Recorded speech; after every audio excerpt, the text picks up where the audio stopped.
जय श्री राम दोस्तों, मैं हूँ शशि। जय श्री राम, मैं हूँ आलोक। और आज हम बात करेंगे भगवत गीता की अध्याय 7 के श्लोक 15 से। श्लोक नंबर 15 है, न माम दुष्कृतिनो मूढ़ा प्रपद्यन्ते नराधमा माययापहयत ज्ञाना आसुरम भावमाश्रिताः। माया के द्वारा जिनका ज्ञान हरा जा चुका है, ऐसे आसुर स्वभाव को धारण किए हुए मनुष्यों में नीच दूषित कर्म करने वाले मूढ़ लोग मुझको नहीं भजते। इससे पहले श्लोक नंबर 14 तक हमने पिछले वीडियो में किया है, आप जाके चेक कर सकते हैं। उसमें भगवान ने बताया था कि गुण मतलब मनुष्य के क्या क्या गुण होते हैं, कौन सा जो इंसान है वो मुझे भजता है, कौन सा नहीं भजता है। ये सारी चीज़ें उन्होंने पिछले उसमें बताया थी। श्लोक 8 से 13 तक में बताया था। अभी आज में जो 15 में वो बता रहे हैं कि कौन सा जो मनुष्य है वो मुझे नहीं भजता। उससे पहले बताया था कि कौन मुझे भजता है। राइट, पहले वो ये बता रहे थे कि किस तरह से मुझे आप भज सकते हैं, मैं कौन हूँ। वो अपने बारे में बता रहे थे कि ईश्वर क्या है, उनके बारे में, अपने बारे में उन्होंने बताया था। और अब वो आगे बता रहे हैं कि कौन से लोग हैं जो मुझे नहीं भजते और कौन से लोग हैं जो मुझे भज रहे होते हैं। क्योंकि जनरली हमें और आपको ऐसा लगता है कि हम एक नाम पकड़ते हैं और बस कहते हैं कि यही भगवान है, और उस नाम को शायद जपते रहते हैं या कुछ दिखावा टाइप का करते रहते हैं। लेकिन एक्चुअली वही ईश्वर को याद करना या ईश्वर का भजन करना या ईश्वर की पूजा करना नहीं होता है।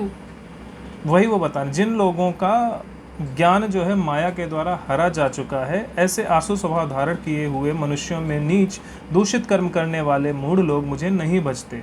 मतलब वो माया को भज रहे होते हैं। इसका एक एग्जाम्पल, बहुत अच्छा एग्जाम्पल ये हो सकता है कि ईश्वर जो है, ईश्वर तो एक ही होता है, लेकिन समाज में प्रचलित ईश्वर जो है वो 2 या 3 तरह का होता है। मतलब मेजरली 2 तरह का होता है। पहला ईश्वर वो होता है जो रिलीजियस गॉड होता है, जो मजहबी भगवान होता है। राइट, उसका एक नाम होता है या उसका एक फॉर्म होता है, ये नाम और फॉर्म होता है पर्टिकुलर, उसका एक आइडेंटिटी होती है कि ये भगवान है, और दैट इज़ फिजिकल आइडेंटिटी। उसका इंटरनलिटी से कोई लेना देना नहीं, वो फिजिकल होता है। तो वो जो भगवान है वो एक्चुअली भगवान नहीं है, वो माया है। तो भगवान यहाँ पे बोल रहे हैं कि जिन लोगों का ज्ञान माया के द्वारा हरा जा चुका है, अर्थात जिन लोगों को ये ज्ञान ही नहीं है कि मैं फिजिकल नहीं हूँ, जिसे तुम सिर्फ एक नाम मान रहे हो या जिसे तुम एक रिलीजन मान रहे हो, जिसे तुम एक मजहब मान रहे हो, मैं वो नहीं हूँ। या फिर एक फेस मान रहे हो, एक फेस मान रहे हो, मैं वो नहीं हूँ। मैं वो उसका होने के साथ साथ उससे काफ़ी बड़ा हूँ, काफ़ी वास्ट हूँ। वो ये चीज़ बता रहे। तो जिन लोगों का ज्ञान इन थॉट प्रोसेसेस के द्वारा, ये छोटी छोटी ये जो ब्रांचेस होती हैं, इनके द्वारा हर लिया जाता है, जहाँ पर उनको ये एहसास दिलाया जा चुका होता है, या इस बात का उन्हें विश्वास हो चुका होता है कि भगवान सिर्फ इतना ही है, या यही नाम जो है यही भगवान है, या इतना ही ईश्वर है, या फिर ये या इस पर्टिकुलर आइडेंटिटी के साथ ही ईश्वर मिल सकता है, या फिर ये कह सकते हैं कि जो खुद को भी लिमिट कर दे और जो भगवान को भी लिमिट कर दे। यस, जहाँ पर लिमिटेशंस आ जाती हैं वहाँ पर भगवान नहीं रहता, वो माया होती है। आपको जो सिर्फ लगता है, जैसे किसी पिछले श्लोक में उन्होंने बोला था ना कि ये सिर्फ भास रहा है, मतलब ऐसा आपको सिर्फ लग रहा है, बट एक्चुअल में वो है नहीं। तो वैसे ही जो रिलीजियस गॉड होता है, जो मजहबी ईश्वर होता है, वो सिर्फ लग रहा है आपको ईश्वर है, बट एक्चुअली वो ईश्वर नहीं है। वो चीज़ वो यहाँ पर बता रहे हैं। तो जिन लोगों का ज्ञान माया के द्वारा हरा जा चुका है, अर्थात ये जो मजहबी ईश्वर है, इसके द्वारा जिन लोगों का ज्ञान हरा जा चुका है, अब मजहबी ईश्वर तो होता ही नहीं है, ये तो एक सिर्फ माया है। तो हर कौन रहा है? मजहब बनाने वाला हर रहा है। मजहब कौन बनाता है? मजहब बनाता है मनुष्य। राइट, तो वो भगवान की बनाई हुई चीज़ नहीं, ये इंसान की बनाई हुई चीज़ है, और इंसान इसको बना के दूसरे इंसानों का दिमाग, बुद्धि हर लेता है। इसलिए कह रहे हैं कि जब माया के द्वारा इनका ज्ञान हर लिया जाता है, ऐसे लोग जो है वो आसुर स्वभाव हो जाते हैं। क्योंकि जब इनको ये बता दिया जाता है कि ये मजहबी भगवान ही भगवान है, तो आप उनसे कुछ भी करवा सकते हैं, उनको लालच दे के, उनको डर दिखा के उनसे कुछ भी करवा सकते हैं। और जब आप उनसे कुछ भी करवाने लग जाते हैं तो उनका स्वभाव धीरे धीरे आसुरी होने लग जाता है, क्योंकि उनकी आसक्ति उस पर्टिकुलर माया में जिसे भगवान बताया गया है मजहबों में, उसमें इतनी ज़्यादा हो जाती है और उसके साथ साथ उससे कुछ प्राप्त करने की जो चीज़ें होती हैं, भौतिक चीज़ें, लालच जो होता है वो इतना ज़्यादा बढ़ जाता है कि उसके लालच में वो कुछ भी करने को तैयार होते हैं। तो ऐसे लोग आसुरी स्वभाव होते हैं, ऐसे लोग मनुष्यों में नीच होते हैं, ये लोग दूषित कर्म करते हैं। जैसा कि अभी मैंने बताया कि ये लोग दूषित कर्म क्यों करते हैं, क्योंकि इनको लालच होता है, इनमें आसक्ति होती है और उसके थ्रू दूषित कर्म, इनसे बुरे कर्म करवाए जाते हैं। ऐसे लोग मूढ़ लोग होते हैं, ऐसे लोग एक्चुअल में मूर्ख ही होते हैं। ऐसे लोग बुद्धिमान, जो बुद्धिमान होता है वो सत्य को जानता है, जो मूर्ख होता है वो माया को ही सत्य मानता है, राइट। तो ऐसे लोग मूढ़ होते हैं और जो ऐसे लोग हैं उन्हें लग तो रहा होगा या वो आपको ये बता तो रहे होंगे कि मैं ईश्वर को ही भज रहा हूँ, मेरा ईश्वर ये है, बट एक्चुअल में वो ईश्वर को नहीं भज रहे हैं। ये श्री कृष्ण भगवान ने श्लोक नंबर 15 में अध्याय 7 के बताया है। बिल्कुल, तो ये हो गया श्लोक नंबर 15। श्लोक नंबर 16 करेंगे अध्याय 7 का। चतुर्विधा भजन्ते माम जनाः सुकृतिनो अर्जुन, आर्तो जिज्ञासुरर्थार्थी ज्ञानी च भरतर्षभ। हे भरतवंशियों में श्रेष्ठ अर्जुन, उत्तम कर्म करने वाले, अर्थार्थी, आर्त, जिज्ञासु और ज्ञानी, ऐसे 4 प्रकार के भक्तजन मुझको भजते हैं। तो यहाँ पर भगवान ने ये बताया है कि कैसे लोग हैं, कौन लोग हैं जो मुझे भजते हैं और क्या मतलब उनकी जिज्ञासा क्या होती है, मुझे भजने के पीछे उनका पर्पस क्या होता है बेसिकली, हाँ, है ना। किस तरह के लोग मुझे भजते हैं। तो 3 तरह के लोग होते हैं, 4 तरह के लोग होते हैं जो ईश्वर को भजते हैं। उनमें से पहला उन्होंने बोला अर्थार्थी, राइट। दूसरा उन्होंने बोला आर्त। आर्त मतलब जिसके जीवन में कोई कष्ट उनको महसूस हो रहा है। अर्थार्थी जो अर्थ को चाहता है, जो अर्थ अर्थात धन की इच्छा रखता है, संसारिक सुख, राइट। जिज्ञासु जिसको कुछ जानने की इच्छा है, और चौथा है ज्ञानी जो सब कुछ जानता है। ये 4 प्रकार के लोग उन्हें भजते हैं। अब आपका क्वेश्चन ये आएगा कि श्लोक नंबर 15 में तो उन्होंने बोला कि माया के द्वारा जिनका ज्ञान हरा जा चुका है वो मुझे नहीं भजते, तो अर्थ धन भी तो माया ही है, राइट। ये दुख और कष्ट जो है ये भी तो माया ही है।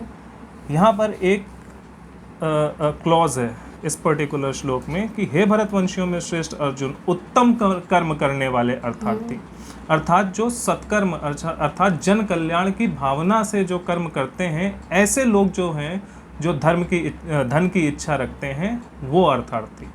तो मतलब यहाँ पर ऐसा नहीं कि सिर्फ पैसा चाहने वाला, ऐसा है कि जो पैसा चाहता है, जन कल्याण, सभी जीव जंतुओं के कल्याण को ध्यान में रखते हुए धन की इच्छा रखता है, ऐसा व्यक्ति जो है वो मुझे भज रहा है। जो सिर्फ पैसा ही पैसा मांग रहा है अपने खाने के लिए, वो मुझे नहीं भज रहा है, जो उत्तम कर्म करता है। एक एग्जाम्पल हम ले सकते हैं, जैसे कि इतनी सारी गायें यहाँ पर बाहर पड़ी होती हैं, कूड़ा वूड़ा खा रही होती हैं, तो जो वो लोग, बहुत सारे ऐसे लोग हैं जिनको ये लगता होगा कि यार ये तो बड़ी कष्ट में है, हम तो इनको पूजते हैं फिर भी इनकी ये दुर्दशा है, तो वो सोचें कि चल ठीक है, हम पैसे कमाते हैं और उसके बाद इनके लिए गौशाला खोलते हैं। तो यहाँ पर उत्तम कर्म हो गया गौशाला। इच्छा आपके दिमाग में इच्छा किस चीज़ की थी? पैसों की। लेकिन पैसा किसके कारण क्या था उस पैसे के पीछे? कि आप गौशाला खोलना चाहते हैं, मतलब जीवों की रक्षा करना चाहते हैं, सुरक्षा करना चाहते हैं। तो ये है उत्तम कर्म। आप किसी भूखे को खाना खिलाना चाहते हैं, ये है उत्तम कर्म, क्योंकि आपके कर्म के करने के पीछे पर्पस क्या है? आप जो मांग रहे हो उस चीज के पीछे क्या है? उसके पीछे आप नहीं हो, उसके पीछे जन कल्याण है या सृष्टि का कल्याण है, उसके पीछे आप नहीं हो। तो ऐसे जो लोग हैं वो उत्तम कर्म करने वाले अर्थार्थी हैं। तो पैसा तो वो चाहते हैं लेकिन अपने भोग विलास के लिए ही नहीं, जन कल्याण को ध्यान में रखते। वो ऐसा नहीं कि वो खुद भी उसका उपयोग नहीं करते हैं, वो खुद भी उसका उपयोग करते हैं जितनी उनको ज़रूरत होती है, लेकिन उनका मेजर फोकस ये होता है कि मैं कहीं सृष्टि के संचालन में, सृष्टि के कल्याण में, सभी जीव जंतुओं और मनुष्यों के कल्याण में बाधक तो नहीं बन रहा है इस पैसे को कमाते हुए, इस सुविधा को प्राप्त करते हुए मैं सृष्टि कल्याण में बाधक तो नहीं बन रहा। इस चीज़ को वो ध्यान रखते हैं। ऐसे जो लोग हैं, ऐसे जो अर्थार्थी हैं, वो उत्तम कर्म करने वाले अर्थार्थी होते हैं। और भगवान ने बोला कि पहला जो भक्त है, जो मुझे भज रहा है मनुष्य, वो इस तरह का अर्थार्थी होता है। दूसरा कौन सा है? दूसरा आर्त होता है, जिसके जीवन में कोई कष्ट होता है, जिसको कुछ कष्ट महसूस हो रहा होता है और वो लोग भगवान से मांगते हैं, भगवान मेरा ये कष्ट है, इसे दूर करो। उनको भगवान को याद करते हैं। तो ये ऐसे लोग होते हैं कि जो उत्तम कर्म करते हैं।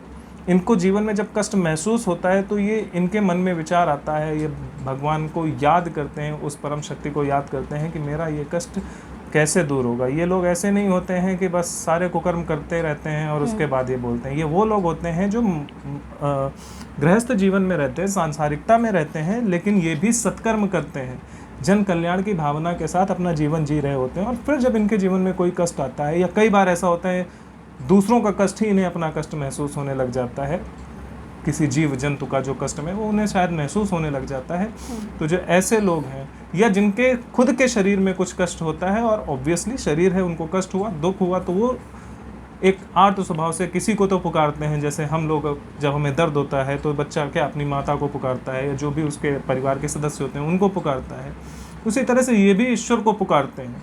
इसलिए नहीं पुकारते हैं कि तुमने मेरे साथ ये क्यों किया, वो सिर्फ उस दर्द जब उन्हें हो रहा होता है तो वो ईश्वर को पुकारते हैं कि हे प्रभु, मुझे बहुत कष्ट हो रहा है, मुझे बहुत कष्ट हो रहा है। अब वो ठीक करना है नहीं, वो ये भी बोलते हैं कि ठीक करना है, लेकिन उनको ये उनके मन में कोई किसी भी प्रकार का दुर्भाव नहीं होता भगवान के बारे में। अरे तुमने ये क्या कर दिया, तुम तो असली भगवान हो ही नहीं, मुझे किसी दूसरा भगवान ढूंढना पड़ेगा। इस तरह के भाव उसके मन में नहीं आते। उसके जीवन में कष्ट आता है, उसको कष्ट महसूस होता है, वो ईश्वर को याद करता है, उसे पूरा विश्वास होता है कि ईश्वर क्या है, वो जानता है ईश्वर क्या है, और वो उनको याद करता है, उनसे प्रार्थना भी करता है कि मेरा ये कष्ट दूर करो। लेकिन उसका विश्वास उस ईश्वर से नहीं दिखता है, क्योंकि वो जानता है ईश्वर कौन है। वो ईश्वर उसका जो है कोई नाम या मजहबी ईश्वर नहीं है। ऐसे जो आर्त स्वभाव के लोग होते हैं, ये भी उत्तम कर्म करने वाले होते हैं, और ऐसे लोग जो हैं वो दूसरे प्रकार के लोग हैं जो ईश्वर को भजते हैं, जैसा कि श्री कृष्ण भगवान बोल रहे हैं श्लोक नंबर 16 में। बिल्कुल। आर्ट का सिंपल सा यहाँ पर एक मतलब और ले सकते हैं कि उत्तम कर्म करते जा रहे हैं, कभी बीच में कोई प्रॉब्लम आई तो ठीक है, भगवान जी आप ही देख लेना, क्योंकि आप ही देखोगे और कौन देखेगा। हम तो अपना कर्म कर ही सकते हैं, लेकिन याद तो फिर भी वो भगवान को ही करेंगे ना वहाँ पर भी। तो बस इतना है, ऐसा नहीं है कि वो बोलेंगे कि नहीं इसको ठीक ही कर दो। ऑब्वियसली उनका विश्वास है भगवान में, तभी तो वो अच्छे कर्म कर रहे हैं। मतलब वो भगवान को कहीं ना कहीं तो जानते हैं ना, थोड़ा बहुत तो तभी वो कर्म कर रहे हैं। और जो बिल्कुल जान लेता है तो फिर तो वो ज्ञानी ही बन जाएगा, फिर वो अर्थ कहा ही नहीं जाएगा। तो यहाँ पर वो लोग हैं जो भगवान को जानते भी हैं, अच्छे कर्म भी कर रहे हैं, मतलब थोड़ा बहुत जानते हैं, उसके हिसाब से वो अच्छे कर्म कर रहे हैं। थोड़ा कभी कष्ट आ जाता है उनकी लाइफ में, तो उस टाइम वो भजन या भगवान को याद करना चालू कर देते हैं। जैसे कि अब हाँ, लेकिन उनका जब वो भगवान को याद करते हैं तो उनकी लिमिट नहीं होती कि भगवान का यही नाम है। जैसे मैं हूँ, मुझे जीवन में कोई कष्ट आया और मेरे को कष्ट आया, मुझे भगवान को याद करने का मतलब मुझे सोचना नहीं पड़ रहा है कि मुझे राम नाम लेना या कृष्ण नाम लेना है। जो मन में आया, क्योंकि हमें पता है कि भगवान कौन है, बस मैं राम भी बोल सकता हूँ, कृष्ण भी बोल सकता हूँ, महादेव भी बोल सकता हूँ, कुछ भी बोल सकता हूँ। तो यहाँ पर किसी भी तरह का कंफ्यूजन नहीं है।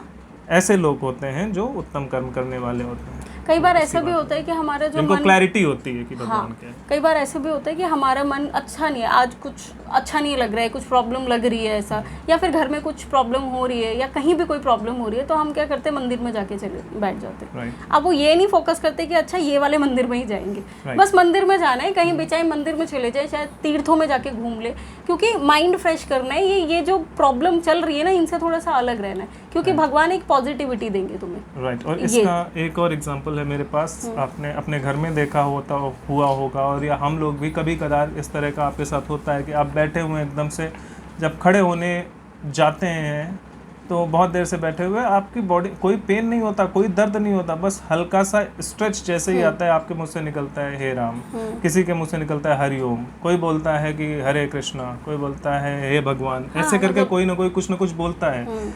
तो ये क्यों बोल रहे हैं?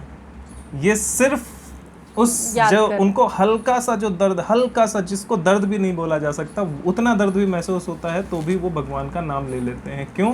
क्योंकि उसके मन में वो चीज़ भरी हुई है, उसकी श्रद्धा इतनी ज़्यादा हो गई कि वो हर छोटी से छोटी बात पे उनका नाम ले लेता है। उनसे वो ये नहीं मांगता कि भगवान ये उठने में मुझे दर्द क्यों हो रहा है, कभी मांगता है नहीं, वो सिर्फ उठता है और नाम लेता है और उठ के खड़ा हो जाता है, बस दैट्स इट। तो इस तरह के लोग भी उस कैटेगरी में ही आते हैं, आर्त स्वभाव वाले, उत्तम कर्म करने वाले, क्या है, आर्त लोग, जिनके जीवन में कोई कष्ट है, या कष्ट उन्हें महसूस हो रहा है या नहीं है, बट महसूस हो रहा है। एग्जैक्टली। और नेक्स्ट है फिर तीसरा जिज्ञासु। यस, तीसरा है जिज्ञासु।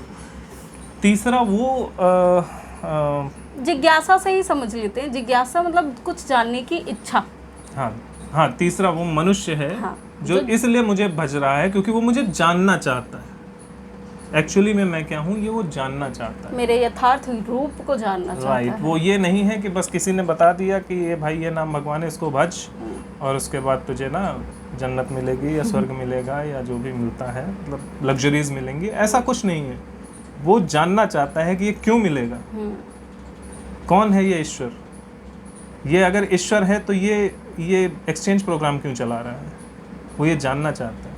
तो ऐसा जो मनुष्य होता है वो जिज्ञासु होता है। वो कई बार नाम लेता है, कई बार नहीं लेता है, लेकिन उसके दिमाग में हमेशा एक ही चीज़ चल रही होती है कि ईश्वर क्या है और ईश्वर क्या चाहता है, और वो उसी रास्ते में वो ईश्वर को ढूंढता हुआ आगे बढ़ रहा होता है। हर जगह उसके दिमाग में ये क्वेश्चन चल रहा होता है कि ईश्वर कौन है। जब कोई उसे बताता है कि ईश्वर ये नाम है और ये चाहता है, तो वो उस पर चिंतन करता है कि अगर ये ईश्वर है तो ये क्यों चाहता है, अगर ये चाहता है तो ये सही है या नहीं है। वो उसी चीज़ में घूमता रहता है, मतलब उस जिज्ञासा में रहता है, ईश्वर के पूरे मर्म को जानने की जिज्ञासा में जो व्यक्ति रहता है, ऐसा व्यक्ति जो होता है वो जिज्ञासु होता है। और ऐसा जो जिज्ञासु होता है, ये तीसरे प्रकार का मनुष्य है जो ईश्वर को भज रहा है सत्य में। बिल्कुल। फिर आते हैं जब वो जिज्ञासु जो है वो तो है कि अभी वो जानता नहीं है, तो प्रोसेस में है भगवान को जानने की, बट वो इंसान जो कि जान चुका है, जो जान चुका है वो ज्ञानी, वो है ज्ञानी। ये चौथा जो मनुष्य है वो ज्ञानी मनुष्य है जो ईश्वर को भजता है। 4 प्रकार के लोग ही ईश्वर को भजते हैं, ऐसा श्री कृष्ण बोल रहे हैं। तो ज्ञानी क्या है? जिसको सारा ज्ञान है, जिसको पता है ईश्वर कौन है, जिसको माया से कोई लेना देना नहीं, वो सब कुछ समझता है।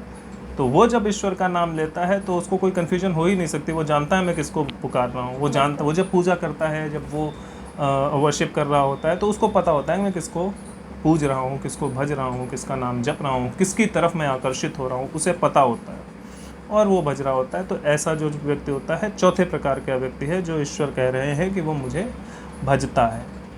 और वो जो ज्ञानी है वो भगवान को लिमिटेशन में नहीं भजता कभी भी, क्योंकि ज्ञानी है। एग्जैक्टली उसका भगवान लिमिट हो ही नहीं सकता। लोग सोच सकते हैं ना कितने बड़े बड़े ज्ञानी हैं, फिर वो ये रूल्स बताते हैं, वो रूल्स बताते हैं। ज्ञानी के लिए रूल्स नहीं होते, ज्ञानी वो सिर्फ भगवान से कनेक्ट होता है, भौतिकता से कनेक्ट नहीं रहता। तो जो ज्ञानी होता है वो भौतिक नहीं दिखता है। ज्ञानी जो होता है वो अंदर से ज्ञानी होता है। उसको बाहर से देख के आपको नहीं लगेगा ये ज्ञानी है, वो उसका कैरेक्टर देख के उसे आपको पता चलेगा कि वो ज्ञानी है या नहीं है। और हो सकता है आपको पता भी ना चले, क्योंकि ज्ञानी को पहचानना अज्ञानी के बस की बात नहीं है। एग्जैक्टली। ज्ञानी को पहचानने के लिए सामने वाला भी ज्ञानी ही होना चाहिए। तो या इसलिए फिर जिज्ञासु होना चाहिए, या जिज्ञासु होना चाहिए। सब ज्ञानी को नहीं पहचान सकते, जिस तरह से सभी ईश्वर को भी नहीं पहचान सकते। बिल्कुल। तो ऐसे ही 4 प्रकार के लोग हैं जो मुझे भजते हैं। तो अब ये सारे तो हमें भगवान यहाँ पर ये भी बता रहे हैं कि आपको एक्चुअल में कौन से कर्म करने चाहिए, किस प्रकार के व्यक्ति होना चाहिए, और कौन सा जो व्यक्ति है मुझे सबसे ज़्यादा, मतलब मेरे सबसे ज़्यादा निकट है। राइट। क्योंकि ये चारों चल तो रहे हैं एक लाइन में, लेकिन एक थोड़ा भौतिकता में है, दूसरा भी भौतिकता में ही है, तीसरा भौतिकता में तो है लेकिन मुझे जानना चाह रहा है, दूसरे जानते हैं, थोड़ा बहुत जानते हैं और उसी में खुश हैं। आर्थ और जो अर्थार्थी हैं वो जितना जानते हैं उतने में ही खुश हैं, वो उनको जानने की इच्छा नहीं है और ज़्यादा, क्योंकि वो कर्म के थ्रू भगवान को फील कर रहे हैं, अच्छे कर्म करके। लेकिन जो जिज्ञासु है वो भगवान को जानने की लाइन में है कि नहीं, मुझे तो जानना है क्या है, कैसे है, क्यों है, उन्होंने ये कैसे किया, सब जानना है उसको। और चौथा जो ज्ञानी है वो तो फिर जान ही चुका है। तो बेसिकली जिज्ञासु और ज्ञानी बनिए। बाकी उत्तम कर्म करेंगे तो आप वैसे भी, मतलब कहने का मतलब मेरा ये है कि आप जो भी हो, उत्तम कर्म करने के साथ साथ आपको एक लेवल ऊपर भी बढ़ना पड़ेगा। वहीं पर मत बैठे रहिए। एग्जैक्टली। तो इनमें कनेक्शन है ना। हाँ वही, इसमें कनेक्शन है। तो जो आपका अर्थार्थी और आर्त है, ये सबसे लोवेस्ट क्लास वाला भक्त है। अब लोवेस्ट क्लास का मतलब फिर यहाँ भी बहुत सारे लोग, जैसे ब्राह्मण, क्षत्रिय, वैश्य, शूद्र में ऊंच नीच बता दिया था। लोवेस्ट क्लास का मतलब जिसको अभी कम नॉलेज है ईश्वर के बारे में, वो है। ये छोटी जात वाला नहीं है, ऐसा कुछ होता ही नहीं, छोटी जात जैसा कुछ नहीं होता। तो ये लोवेस्ट क्लास है जिसको मिनिमम ईश्वर का नॉलेज है। ये कौन है? अर्थार्थी और आर्त स्वभाव वाला भक्त। इसको मिनिमम नॉलेज है, but he is on that path. ये जो मिनिमम नॉलेज वाला है, जब ये इसी रास्ते पर धीरे धीरे चलता रहता है तो इसके अंदर धीरे धीरे जिज्ञासा उत्पन्न होने लग जाती है। राइट। तो जब जिज्ञासा उत्पन्न होने लग जाती है तो वो एक स्टेप मूव हो गया, आगे बढ़ गया, जिज्ञासु की कैटेगरी में आ गया। जब जिज्ञासु व्यक्ति, इसके अंदर जिज्ञासा उत्पन्न होने लग जाती है तो ये उसके लिए प्रयास करने लगता है जानने के लिए। इसको जिज्ञासा, अपनी जिज्ञासा की जो क्या बोलते हैं उसको, प्यास है उसको बुझाने के लिए जानने की कोशिश करेगा ना, ट्राई करेगा कि कैसे जानना है, चिंतन करेगा, स्टडी करेगा, लोगों से मिलेगा, गुरुजनों से मिलेगा, सन्यासियों से मिलेगा, भगवान के सामने बैठकर चिंतन करेगा, मेडिटेट करेगा, जो भी XYZ साधन सोर्सेज होते हैं ज्ञान प्राप्त करने के, उन पर फोकस करेगा। जब वो ऐसा फोकस करेगा, बहुत समय तक ऐसा करता रहेगा, तब वो क्या होगा, उसको ज्ञान हो जाएगा, वो ज्ञानी बन जाएगा। तो वो कौन सा है, थर्ड, सबसे नेक्स्ट लेवल वाला जो भक्त है वो ज्ञानी होता है। और तो इसके बाद तो इनमें जो है एक कनेक्शन है कि वन बाय वन आपको चलना है, स्टेप बाय स्टेप। अगर आप नहीं चल रहे हैं तो आप एक जगह पे अटक जाएंगे। तो जो अर्थार्थी और आर्त है, वो ही, कोई भी व्यक्ति सीधे जिज्ञासु नहीं हो सकता। अर्थार्थी और आर्त से ही मनुष्य, जो अर्थार्थी और आर्त होते हैं, ऐसे भक्त होते हैं, यही धीरे धीरे जब भगवान को भजते रहते हैं तो फिर एकदम से इनके अंदर वो चीज़ आनी शुरू होती है कि भाई ये क्या है, मैं भज तो रहा हूँ, व्हाट इज़ इट, राइट। क्योंकि वो उत्तम कर्म करने वाले हैं। जो भोगी स्वभाव के होते हैं वो तो कहते हैं भजेंगे, भजते रहो, बाद में स्वर्ग मिलेगा, बात खत्म। तो ये जो होते हैं ये उत्तम कर्म करने वाले होते हैं, तो ये जानना चाहते हैं, क्योंकि उत्तम कर्म करने के लिए भी आपको चिंतन करना पड़ता है कि उत्तम कर्म क्या है। कोई लिख के चला गया ये उत्तम कर्म है, वो हर कंडीशन में उत्तम कर्म नहीं होता। Every time you have to, क्या बोलते हैं, थिंक। आपको चिंतन करते रहना पड़ेगा कि हर समय कि ये वाला काम उत्तम है या नहीं है, उसके हिसाब से। तो जो उत्तम कर्म करने वाला व्यक्ति है वो हर कंटिन्यूअस सोचता रहता है ना कि सही क्या है, और जो सही है वही तो ईश्वर है। तो वो ऐसे जब सोचता रहता है तो उसके अंदर अपने आप उसका स्वभाव जिज्ञासु बन जाता है। जब उसका स्वभाव जिज्ञासु बन जाता है तब वो धीरे धीरे और चीज़ें जानने की कोशिश करता है, और फिर वो धीरे धीरे मूव करते हुए ज्ञानी बनने की राह में आगे बढ़ जाता है। अब कुछ लोगों के साथ ये एक जन्म में होता है, कुछ लोगों के साथ ये कई जन्मों में होता है, लेकिन प्रोसेस यही है। बिल्कुल। हम भी तो पहले वैसे ही थे, आर्त तो होंगे या तो अर्थार्थी होंगे, कुछ ना कुछ रहे ही होंगे। उसके बाद ही तो एक लेवल ऊपर भगवान ने बढ़ाया। तो और देखो, ज्ञानी के बाद और कुछ बचता ही नहीं, क्योंकि वो मुक्त हो जाता है जीते जी। राइट, ज्ञानी इसलिए इसके ऊपर का कुछ है ही नहीं, हाईएस्ट डिग्री। उसके बाद आप सिर्फ भगवान बन सकते हैं। वो तो अपने अंदर ही है। ठीक है, तो ये हो गया है श्लोक नंबर 16। हाँ 16 श्लोक नंबर 16। ठीक है, तो श्लोक नंबर 17 करेंगे, अध्याय 7 का। तेषां ज्ञानी नित्य युक्त एक भक्तिर विशिष्यते, प्रियो ही ज्ञानिनो अत्यर्थमहं च मम प्रियः। उनमें नित्य मुझ में एक ही भाव से स्थित अनन्य प्रेम भक्ति वाला ज्ञानी भक्त अति उत्तम है, क्योंकि मुझको तत्व से जानने वाले ज्ञानी को मैं अत्यंत प्रिय हूँ, और वह ज्ञानी मुझे अत्यंत प्रिय है। अभी हमने वो चीज़ बताई ही है कि जो ज्ञानी है वो तो समझ ही गया ना भगवान क्या है। तो भगवान और उसमें बेसिकली देखा जाए तो कोई फर्क ही नहीं रह जाता, क्योंकि वो अपने को भगवान में और भगवान को अपने अंदर देख रहे। तो ये कुछ ऐसा ही है ना। इसीलिए भगवान बोल रहे हैं कि वो मुझे उत्तम भी है और मुझे प्रिय भी है। अभी पिछले श्लोक में, श्लोक नंबर 16 में तुमने बताया था कि भक्त जो थोड़ा सा लोअर लेवल पे है, एक जो हायर लेवल पे। तो यहाँ पर खुद भगवान बोल रहे हैं हायर लेवल वाला कौन है, ज्ञानी। तो ज्ञानी के बाद क्योंकि उसको ज्ञान हो गया है, वो अपने और मुझ में कोई फ़र्क नहीं देख रहा है। हम वो, और उसको पता भी है कि कौन से काम करने हैं जो कि भगवान करवाने के लिए हमें भेज रहे हैं यहाँ धरती पर। तो ये सारी चीज़ें जब उसके कर्म भी उत्तम है, वो खुद भी भगवान को जान चुका है, तो उसके बाद कुछ शेष ही नहीं बचता है। तो इसीलिए भगवान को वो प्रिय है और वो भी, भगवान भी उसको प्रिय है। यस। आगे तुम बताओ। हाँ, तो इसमें वो वही बता रहे हैं जो वो कह रहे हैं कि उनमें ये जितने 4 प्रकार के जो भक्त बताए हैं, इनमें से जो मुझ में एक ही भाव से स्थित अनन्य प्रेम भक्ति वाला ज्ञानी भक्त है वह अति उत्तम है। तो वो, क्योंकि ईश्वर में एक ही भाव से स्थित सिर्फ वही हो सकता है जो ज्ञानी है। अज्ञानी उसमें एक ही भाव से स्थित नहीं हो सकता। अज्ञानी हमेशा 2 एंटिटी मानता है, वो अपने आप को अलग, उसको ईश्वर को अलग मानता है। वो ईश्वर को भी कई एंटिटीज मानता है कि ये ईश्वर अलग है, वो ईश्वर अलग है, वो अलग है, वो उसके 75 ईश्वर होते हैं। अज्ञानी ना, अज्ञानी व्यक्ति ऐसा मानता है। तो वो तो एक ही भाव से कभी ईश्वर में स्थित हो ही नहीं सकता। ईश्वर में एक ही भाव से वही स्थित हो सकता है जो ज्ञानी है, जो सब कुछ जानता है, जो जानता है ईश्वर क्या है और जो ये जानता है कि मैं क्या हूँ। ये दोनों चीज़ें जो व्यक्ति जानता है वही ईश्वर में एक ही भाव से स्थित हो सकता है। तो भगवान ये जो कह रहे हैं कि और ऐसे व्यक्ति में ही अनन्य प्रेम भक्ति हो सकती है। और किसी में प्रेम भक्ति नहीं होती, बाकी सब सिर्फ दिखावा करते हैं। प्रेम और भक्ति के बारे में एक चीज़ मैं यहाँ बताना चाहूँगा, जहाँ पर जिसे हम प्रेम कहते हैं ना कि प्रेम होना चाहिए, तो प्रेम ही ईश्वर है, ऐसा कई बार बोला जाता है। तो प्रेम ही ईश्वर, कौन सा प्रेम ईश्वर है? मेरे और इनके बीच में जो प्रेम है, क्या ये ईश्वर है? या मेरे और इनके, ये जो राम जी की मूर्ति रखी है, इनके बीच में जो प्रेम है ये ईश्वर है?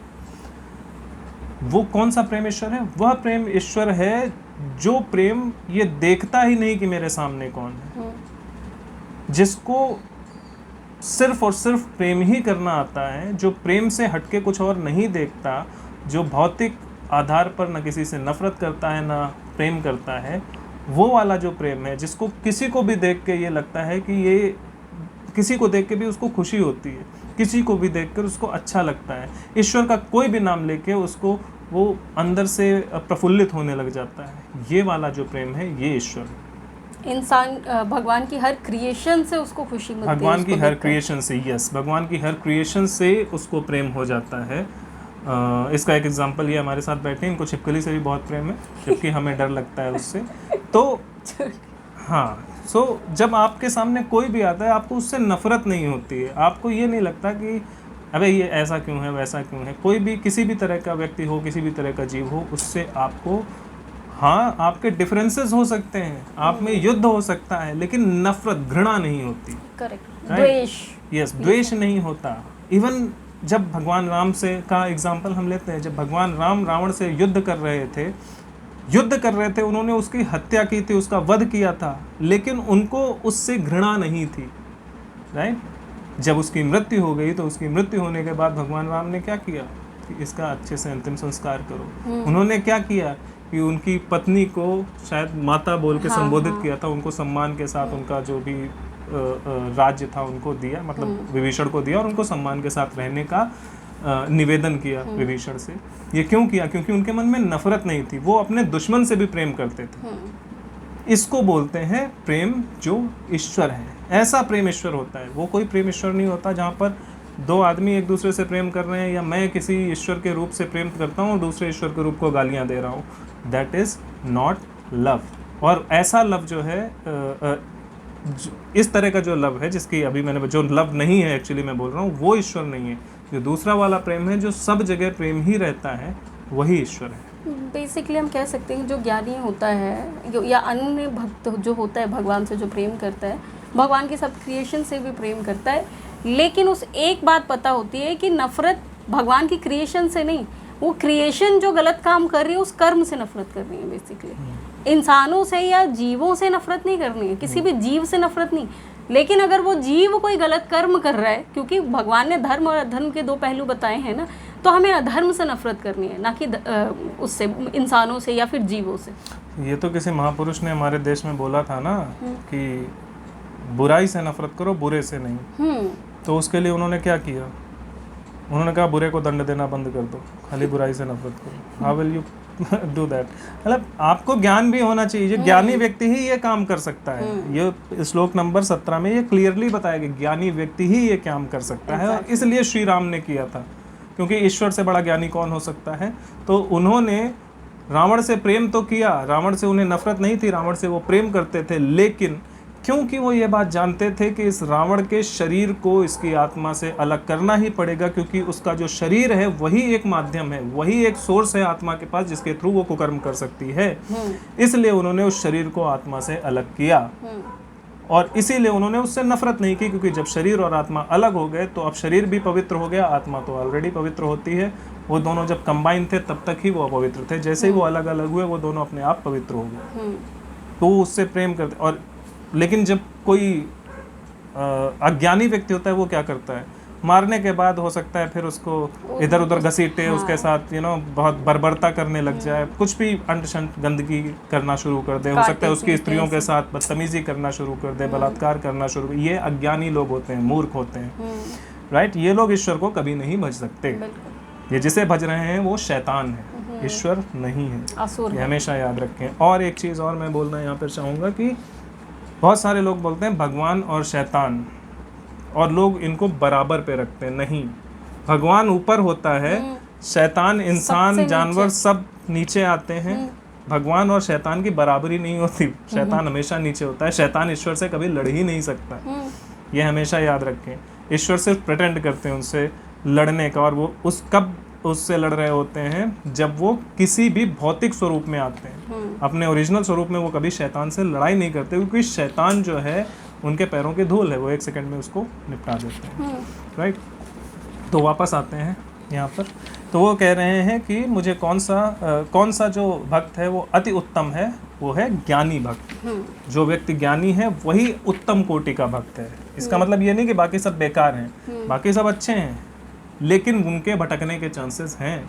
लेकिन जो ज्ञानी है वो कभी नहीं भटक सकता, बिकॉज वो ज्ञानी, उसको ज्ञान हो चुका है। जब तक आप प्रोसेस में हैं, जब तक आप कम जानते हैं, तब तक आप भटक सकते हैं। जब आप सब कुछ जान चुके हैं, तब आपके भटकने का कोई रीज़न ही नहीं है। इसको हम थोड़ा सा फ्लिप करके भी समझेंगे। जो व्यक्ति भटक रहा है वो ज्ञानी नहीं है। राइट। कई बार आपको ये बताया जाएगा कि मैं ज्ञानी हूँ, मैं जो बोल रहा हूँ वो सही है, क्योंकि मैं तो भटक ही नहीं सकता। ये भी कहा जा सकता है। ऐसे ही मैनिपुलेट किया जाता है ग्रंथों को।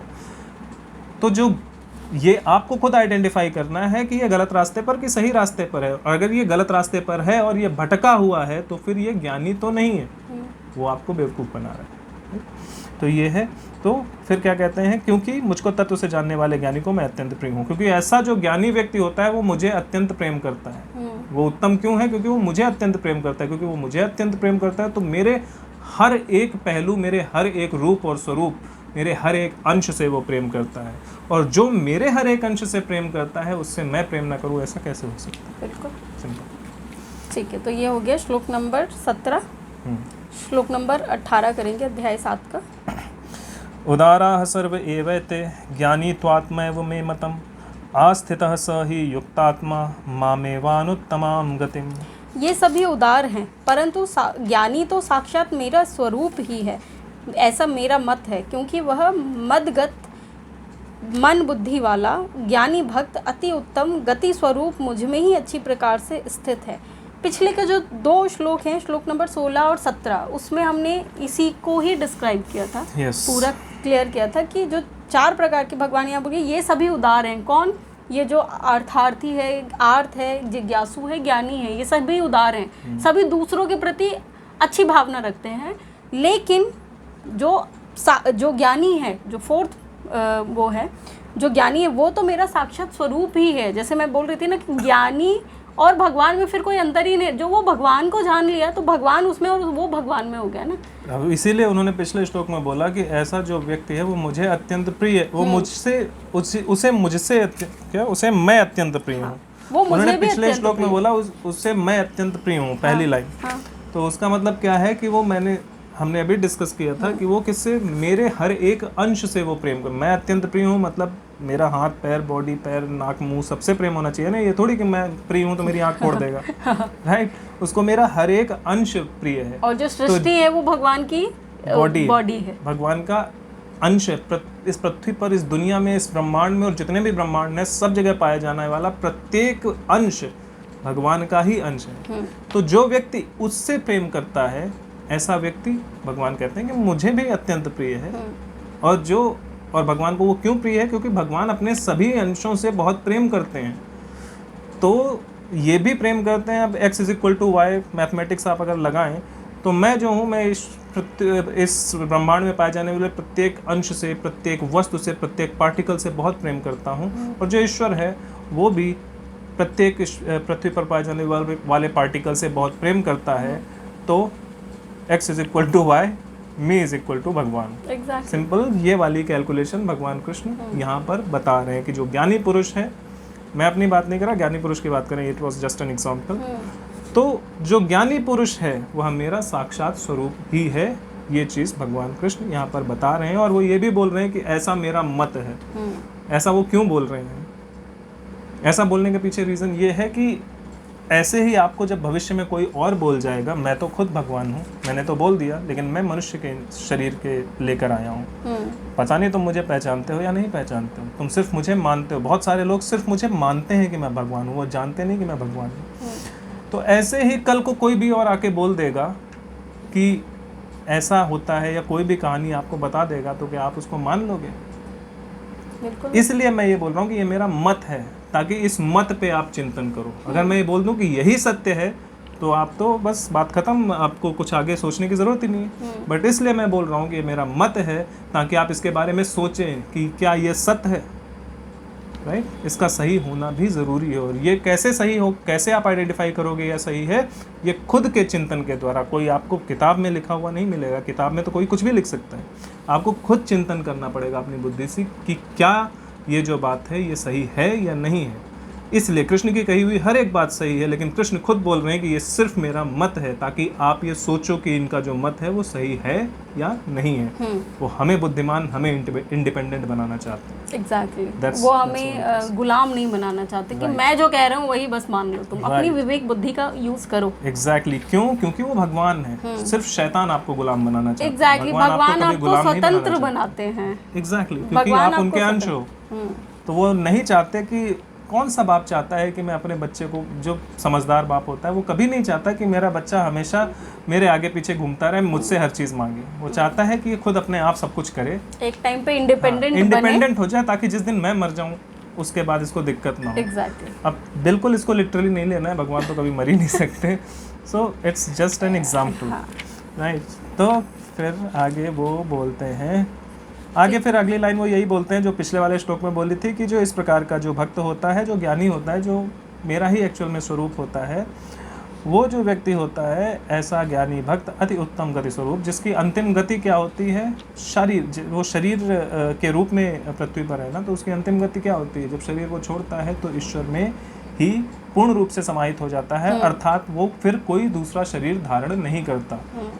ईश्वर में समाहित होने का मतलब क्या है? बहुत सारे लोग ये सोचेंगे तो इसका मतलब है कि उसका वो अभी ईश्वर नहीं है। अभी ईश्वर है, लेकिन अभी बॉडी में है, और जो बॉडी है वो इसको कह सकते हैं कि वो जिंदगी के साथ भी और जिंदगी के बाद भी भगवान में ही स्थित रहता है। हाँ, तो मतलब वो भगवान में स्थित हो जाता है। जो ऐसा ज्ञानी व्यक्ति होता है वो जब शरीर छोड़ता है उसके बाद दूसरा शरीर धारण नहीं करता, उसके बाद वो ओरिजिनल भगवान का जो स्वरूप है उसी में समाहित हो जाता है। वो कौन सा स्वरूप है? निराकार। और बेसिकली देखा जाए तो जो ज्ञानी वही है जो अपनी शरीर को ना समझ के आत्मा को समझ जाए ना, वही ज्ञानी है। तो जो जिसको शरीर से मतलब ही नहीं है, वो उसको शरीर के कष्ट या शरीर के भोग लगेंगे कैसे? मेन बात यह है। तो इसीलिए मैं बोली थी कि शरीर के साथ भी शरीर के बाद भी वो दोनों में ही भगवत तुल्य ही है। हाँ। ये है। तो ये हो गया है श्लोक नंबर 18। श्लोक नंबर 19 करेंगे हम, अध्याय 7 का। बहुनाम जन्मनामन्ते ज्ञानवान् प्रपद्यते वासुदेवः सर्वमिति स महात्मा सुदुर्लभः। बहुत जन्मों के अंत के जन्म में तत्व ज्ञान को प्राप्त पुरुष सब कुछ वासुदेव ही है, इस प्रकार मुझको भजता है, वह महात्मा अत्यंत दुर्लभ है। तो हम इसको नीचे से ऊपर की तरफ पढ़ते हैं। तो जो ज्ञानी पुरुष है उसका होना, उसका आपको दिख जाना, उससे आपको मिल पाना बहुत दुर्लभ है। ऐसे लोग बहुत रेयर केस में होते हैं। ऐसे लोगों का होना बहुत दुर्लभ है आज के समय में, जब मनुष्य सिर्फ भौतिकता की तरफ भागता है, आध्यात्मिकता की तरफ ध्यान ही नहीं देता। वो ना खुद को जानना चाहता है ना सबको, वो सिर्फ हर चीज़ को मानना चाहता है। तो ऐसे लोग बड़े दुर्लभ होते हैं। ऐसे लोग किस प्रकार और ऐसे लोग दुर्लभ होते क्यों हैं? क्योंकि ऐसे लोग एकदम से ये नहीं कि अभी शुरू किया, नर्सरी क्लास से पढ़ाई शुरू करी और 16-17 साल के होते होते सब कुछ ज्ञान प्राप्त हो गया। कई जन्मों के एक्सपीरियंसेस, कई जन्मों तक लोगों से मिलते हुए, कई जन्मों तक चिंतन मेडिटेशन करते हुए, बहुत समय तक अर्थ और जिज्ञासु बने रहने के बाद वो ज्ञानी बनते हैं। तो वो कई जन्मों का उनका प्रोसेस होता है। ऐसे लोग बहुत जन्मों के अंत में तत्व ज्ञान को प्राप्त होकर ज्ञानी बनते हैं। और जब वो ज्ञानी बन जाते हैं तो वो ये जान जाते हैं कि ये सब कुछ वासुदेव ही है। वासुदेव अर्थात कृष्ण ही है, कृष्ण अर्थात ईश्वर ही है। तो वो ये चीज़ इतने जन्मों की कठिन तपस्या, कठिन स्टडी करने के बाद ये चीज़ जान पाते हैं। जब वो ये जान जाते हैं कि सब कुछ वासुदेव ही है और उसके अनुसार जब वो कर्म करने लग जाते हैं, करने लग जाते हैं, प्रूफ नहीं करते। आजकल ज़्यादातर लोग आपको ये प्रूफ करते मिलेंगे कि अरे ये जो है मैं ऐसा इसलिए करता हूँ, ये भी तो भगवान है, वो भी प्रूफ नहीं करते, वो एक्चुअल में करते हैं। जो प्रूफ कर रहा होता है वो हमेशा गलतियाँ करता है, क्योंकि वो बोलेगा कि रावण को भी कैसे मार सकते हैं, हमें तो प्रेम करना है, जबकि राम भगवान ने उसे मारा था प्रेम करते हुए। There was a reason behind it, जिसके बारे में हमने पहले बात की थी, पिछले श्लोक आप जाकर देखें। तो ऐसा जो व्यक्ति होता है वो सब में वासुदेव देखता है और इस प्रकार वो मेरा भजन करता रहता है। और फिर हम वापस वहीं पर आते हैं कि ऐसा जो व्यक्ति होता है अत्यंत दुर्लभ होता है, क्योंकि वो बहुत जन्मों में तैयार होता है। वो it's not a easy thing कि अभी गेहूँ डाला ऊपर से और नीचे से आटा निकलने लग गया, उसको कई जन्मों का समय लगता है बनने में। अभी अगर एग्जाम्पल के लिए मैं दूं तो जड़ भरत की ही कहानी हम ले लें तो जड़ भरत देखा जाए तो पहले ही जन्म में बहुत ज़्यादा वो थे, मतलब महात्मा टाइप के ही थे वो पहले ही जन्म में, क्योंकि वो भगवान के ही पुत्र थे, भगवान के ही संतान थे। तो अगर उसमें ऋषभ देव जी की संतान थे वो, तो देखा जाए तो उस टाइम में उनको पूरा ज्ञान था, लेकिन फिर भी वो क्योंकि हिरणी के बच्चे के उसमें फंसे और उसके बाद उन्होंने दूसरा जन्म लिया। लेकिन क्योंकि शरीर तो दृष्टा है नहीं, शरीर कुछ देख नहीं रहा है, दृष्टा तो आत्मा ही है ना, आत्मा को पूरा ज्ञान था कि क्या सही है क्या गलत है। इसीलिए जब वो उस हिरनी के बच्चे में फंसकर मरे और जब उन्होंने दूसरा जन्म लिया तो उसमें वो जो, क्योंकि उनके वो क्या बोलते हैं उसको, इतना ज्ञान था, इतनी आत्मा उनकी शुद्ध थी कि नेक्स्ट जन्म तक भी वो जो ज्ञान था वो कैरी रहा उनके साथ। और जब वो मृग बने तब उनको ये पता था कि अच्छा मैंने पिछले जन्म में ये गलती की थी जो कि इस जन्म में मुझे नहीं दोहरानी है। तो उन्होंने क्या किया, अपनी माँ को पहले त्यागा और उसके बाद वो संतों के सानिध्य में गए और वेट करने लगे कि ये शरीर कब छूटेगा। और उसके बाद जैसे ही वो शरीर छूटा तो तीसरा जन्म उन्होंने भरत का लिया दोबारा, और वहाँ पर जड़ भरत कहलाए, वो जड़ के समान रहने लगे, जबकि वो महापुरुष थे, महाज्ञानी थे। तो इसीलिए हमें ये चीज़, जो हमारी आत्मा है उसको सब पता है कि सही क्या है गलत क्या है। इसीलिए तो बोलते हैं ना कि आत्मा सर्वज्ञानी है, उसको पता है कि सही क्या है गलत क्या है। लेकिन जब हम भौतिकता में फंस जाते हैं तो वो ज्ञान को हम छोड़ देते हैं। तो जब वही आत्मा स्वयं को शरीर समझने लग जाती है तब वो भटक जाती है और भटक के फंस जाती है। और वही आत्मा जो है वो हम हैं, जो हम स्वयं, जब हम स्वयं को शरीर समझने लग जाते हैं तो हम भटक जाते हैं। और अगर हमें पता है कि हम आत्मा हैं तब तक हम ज्ञानी रहते हैं। जिस दिन हम ये भूल जाते हैं कि हम आत्मा हैं, वैसे ही हमारा ज्ञान जो है वो माया के द्वारा हर लिया जाता है, जैसा कि श्लोक नंबर 15 में बोला गया है। और सोचने वाली बात यहाँ पर ये भी है कि भगवान ने शरीर दिया क्यों है आत्मा को। अगर सिर्फ भौतिकता में ही लिप्त होना है तो शरीर देने की जरूरत ही नहीं है। बेसिकली आत्मा क्योंकि भगवान से अलग हुई है और वो अपने आप को एक सेपरेट एंटिटी मानने लगी है, तो वो जब तक भगवान में ही नहीं मिल जाती, मतलब ये मान नहीं लेती कि नहीं मैं ही शुद्ध हूँ, उसको अपने आप को ये जो भौतिकता इसको से डिस्कनेक्ट होने के लिए पहचान नहीं लेती। एग्जैक्टली, जब तक वो स्वयं को पहचान नहीं लेती तब तक ही वो शरीर मान रही है अपने आप को। जैसे ही वो पहचान लेगी तुरंत वहीं पर चली जाएगी। बेसिकली देखा जाए तो चुंबक को ही अट्रैक्ट करता है। तो जो शुद्ध है, जो भगवान है, वो शुद्ध को ही तो अट्रैक्ट करेंगे ना, अशुद्ध को कैसे अट्रैक्ट कर लेंगे। और जब जो चुंबक है उसमें जब बहुत कपड़े की बहुत मोटी लेयर आप लगा देते हैं तो वो अट्रैक्ट नहीं होता। धीरे धीरे जब वो लेयर उतरना शुरू होती है और धीरे धीरे जैसे जैसे कम होती है वैसे वैसे वो अट्रैक्ट होना शुरू हो जाता है, और जैसे पूरी लेयर उतर जाती है वो फटाक से चिपक जाता है। exactly. तो जो आत्मा और परमात्मा है, जो आत्मा है ये चुंबक है और परमात्मा जो है वो बड़ा चुंबक है जिसकी तरफ वो आकर्षित होती है।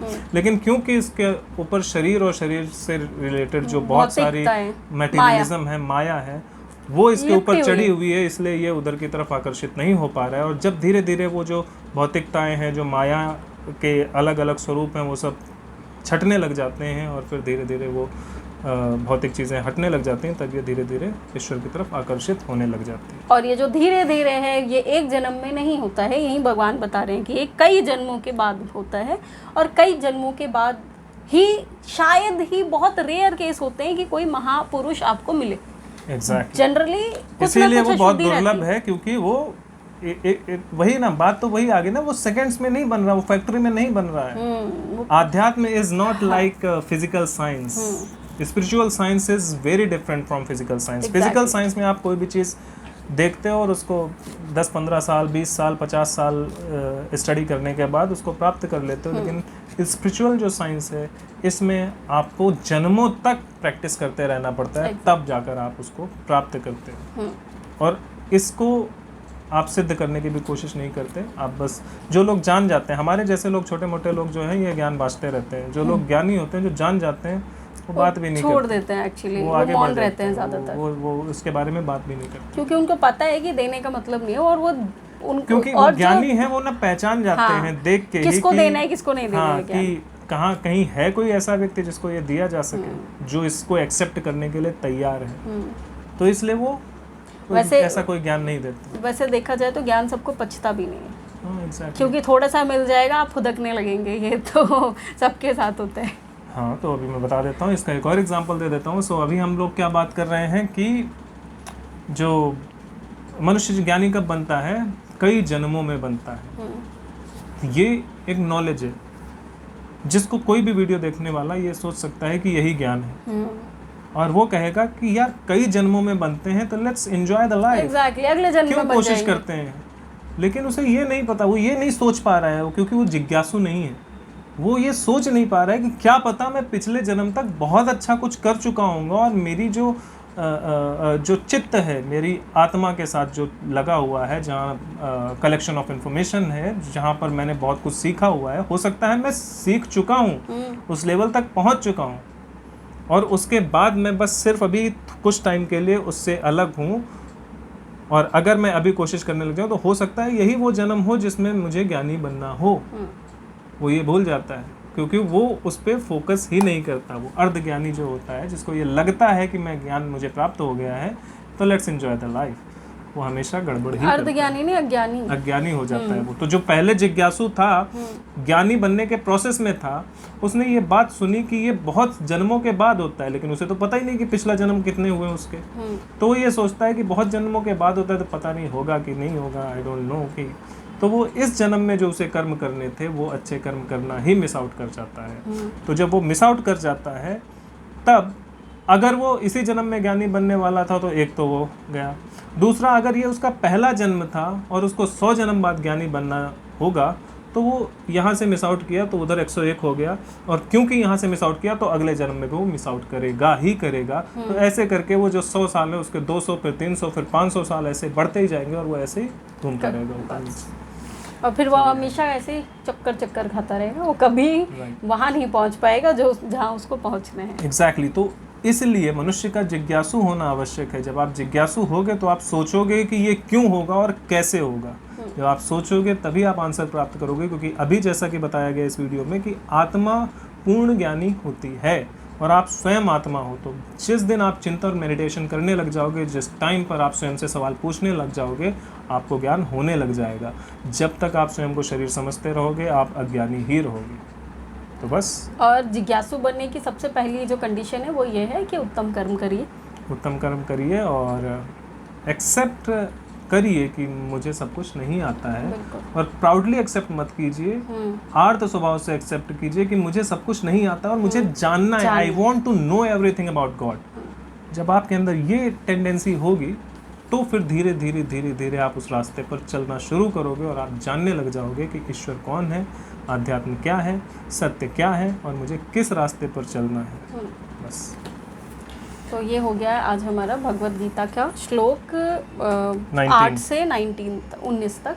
तो इसके आगे जो श्लोक 20 है वो हम करेंगे अगले वीडियो में। तब तक के लिए जय श्री राम। जय